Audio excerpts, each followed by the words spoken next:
It's I, Mr. Popo. Today is election day in the United States. So if you haven't voted already, go ahead and vote or die, basically. It's all about Obama versus Romney.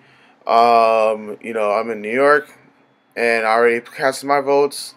Obama all the way for me, and not just because he's black. That has nothing to do with it, just because, he's the better candidate, in my view.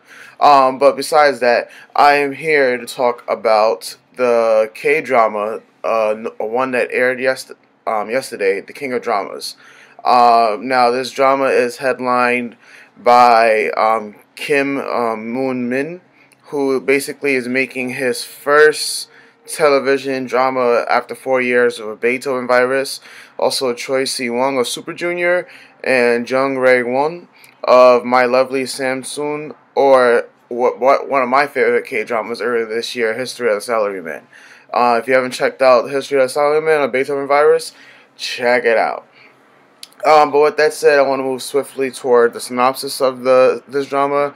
It's a romance comedy. It's pretty fun. So far from watching the first episode, it's only one episode, but basically this is the synopsis. It's basically set against the backdrop of the Korean industry business. The King of Dramas revolves around the life of Anthony Kim, a brilliant CEO of a drama production company who would do anything and everything for the sake of money, fame, and success. He is known to possess the media's touch, as he can create blockbuster dramas and Hallyu stars.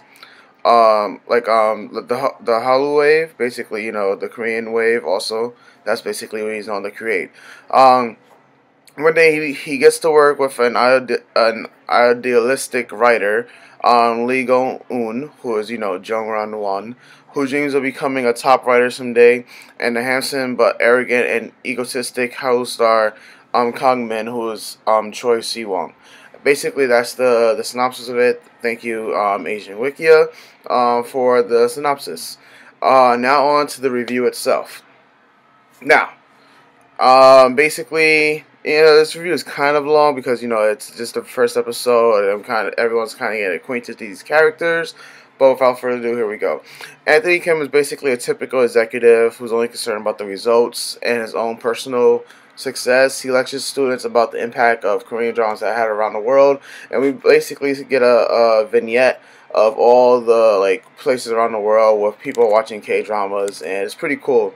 And basically all he talks about is himself and how narcissistic he is. We also see him talk about his ring. He got the media's touch. This guy is rolling in money. It's so egotistical. It's crazy. After that, we immediately see Lee Go-eun, who is basically a proud secondary writer for the K-drama that they are filming right now, Elegant Revenge. And she basically gets dissed by the social clerk, who calls her jobless when she basically is asking for a bank loan. She basically wanted an advance, and, they wasn't trying to give it to her. So she tells them that, the secondary writers work hard also.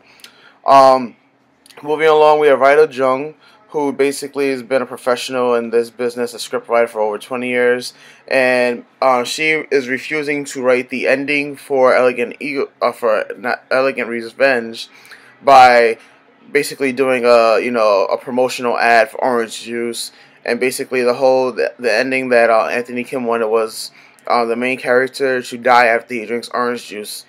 Basically because they were paid 30 won to use the orange juice, and it's either Anthony Kim's way or the highway. In the end, the final script is written, and basically Lee Go-eun edited the script that writer Jung wrote, and basically she did not include the orange juice. She took her phone battery out just in case that they would try to reach her, so she couldn't be reached. And she basically left Lee Go-eun in charge to basically edit the final work and send it out. Anthony gets the final script. He goes ballistic, and then he asks who's the second writer. And then he goes to find Lee Go-eun, and she's just about to leave writer Jung's place. And he convinced her to change the ending to include the orange juice by lying about writer Jung being involved in a almost a near fatal car accident. Gave him the sob story, lying on his teeth, and she basically believed it. After being suckered in, the two of them then basically oppressing the time for the finale of Elegant Revenge, which is only going to be airing in a couple more hours. So she's violent, like they're rapidly editing everything about the script. And of course, after everything is already finished and they already, finished writing the script, the part about the orange juice happens. Basically he just squirts into his mouth and then he shoots himself in the head. That's the ending. That's the final scene. They were really rushing everything to get toward this point. But then, of course, when he calls for a helicopter, it's about to be storming in Seoul, so it's not gonna happen. The helicopter's not coming.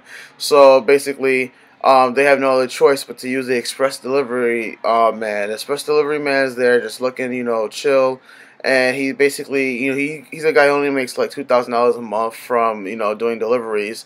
And Anthony Kim said he'll give him $10,000 right then and there if he can get to Seoul within 1 hour when they are 3 hours away.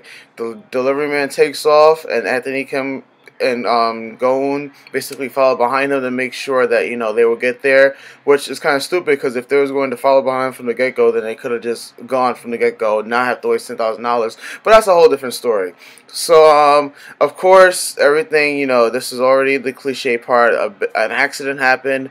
The motorcycle guy basically fell off his motorcycle, got into a huge accident. The cops are there and whatnot. 911 was called, and basically Anthony Kim is, he's only looking out for the success of his drama. So he basically, as the delivery guys, reaching to grab Anthony Kim's hand, Anthony Kim then basically grabs tape, and then he basically boogies on out of there, dragging Go-eun with him. Go-eun is basically giving the sob story that you can't just leave him out here to die and whatnot. And basically, just before they left, he takes the tape. The dramatic ring falls off his finger, basically, foreshadowing that something bad's gonna happen. And eventually, they get there in time, just with seconds to spare after editing the tape. They see that the ratings is really a big hit. Like it reached over 30.9 viewership and percentage for the drama, which was making it the highest rating drama at that time slot. And, everybody was cheering. Everybody was the self. It was vindicating for everybody. Right after this, basically, they hear that the delivery man died, and Anthony Kim is like, oh, well, that's sad, and that's pretty much it. Basically, people, it's showing him that he's really heartless at this point. Right after this, basically, we see Go-eun basically attends the funeral, and she's there. She's about to go, say something, but she sees the family sobbing. She sees the daughter of the delivery man crying her eyes out. She has a flashback of her crying her eyes out when her father died. After purchasing a boat, and I can only infer that her father died. Her father dying had something to do with the boat the mother was talking about. That's all I can go off from that flashback. She basically keeps her peace and leaves. Anthony Kim comes later on after, the secretary, basically Sang-Moo, basically said Sang-Moo said not to go there. It's a bad idea. Anthony Kim, tells them that he caused the death. He gave him the last job. They start beating him up, and then he gets them 100 million won from his personal account. They're still grieving. The daughter, takes the money out the envelope, shows them it's 100 million won. The brother of the wife basically is going crazy because it's 100 million won, which is like $90,000 in American money. Right after this, Lee Gong-eun basically goes to Empire Entertainment, where Anthony is at to drop off her script that he promised to read. If the ratings for Elegant Revenge were a success, writer Jung then comes in, attacks Eun-gun, basically saying that she's the bitch that basically changed the script and whatnot. These two are going at it. Go-eun basically is trying to tell the truth. Anthony Kim is denying it. And basically, writer Jung says, she's cursing them, and she'll make sure that she steps on Go-eun, basically as a writer. Basically, their 5-year relationship comes to an end. Go-eun and Anthony exchange some words, and she leaves. Anthony takes a look at the synopsis for her script, says it's too expensive, and throws it away. And it's a historical drama, basically. Right after that, Anthony's scandal was revealed with the delivery man dying, and this was all thanks to the greed of his secretary, Sang-Moo. The chairman informs Anthony that he's fired, and the easiest way to resolve the scandal is for Anthony basically to be fired. That's about it. Anthony claims that he can't be fired, that he will leave on his own terms, and he said he'll go to war. He'll take all the writers with him to, basically go against the entertainment company.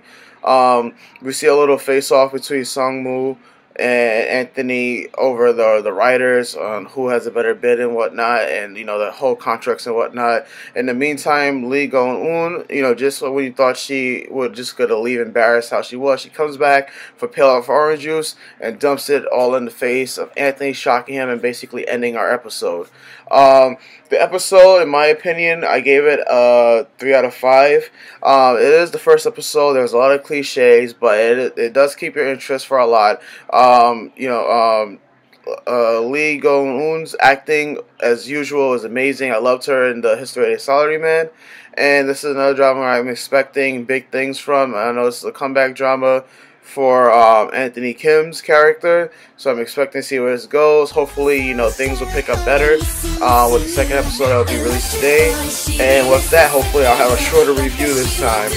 With that said, hope you guys like this review. Hope you guys continue to subscribe to GodlikeReviews.